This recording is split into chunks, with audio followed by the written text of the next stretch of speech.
Hello boys, here we are once again at the Cape Epic.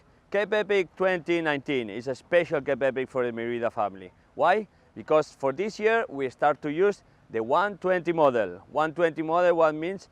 We are using the Hermida 120 that actually has 120 travel in the rear shock and the front shock.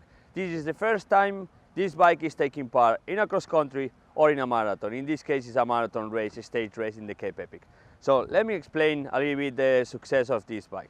At Merida Bikes, we are convinced that the 120 is the bike of the future. Why? Because it's a bike that gives you stability, much more stability than 100mm bikes, and especially for a Cape Epic event.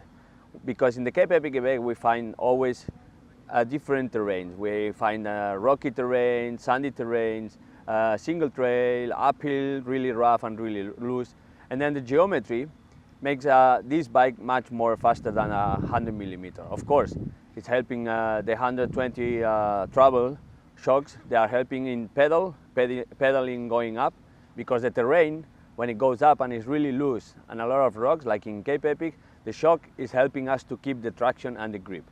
And in downhills, of course, with 120mm, we can attack the downhills much better, much faster, and also much safer. Merida 120 bike is a bike coming in catalog with a kind of enduro configuration. For the Cape Epic, we made a small modification, just a small modification. One thing we remove is the dropper seat post, because actually we don't need it. And also we modify the wheels.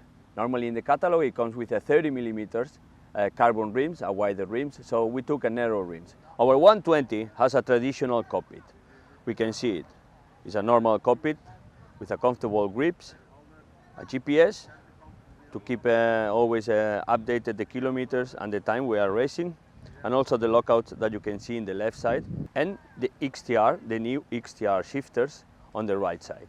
One personal change I made in the 120 bike that is different than the catalog bike is the cranks. I use a power meter because I like to see during the Cape Epic, during the long stages, always the power I'm generating, because like this I can control my level of energy. Well family, that's it. This is the presentation of our Merida 120. The bike of the future. Actually, it's not for the future, it's a real. We are using it at the Cape Epic 2019.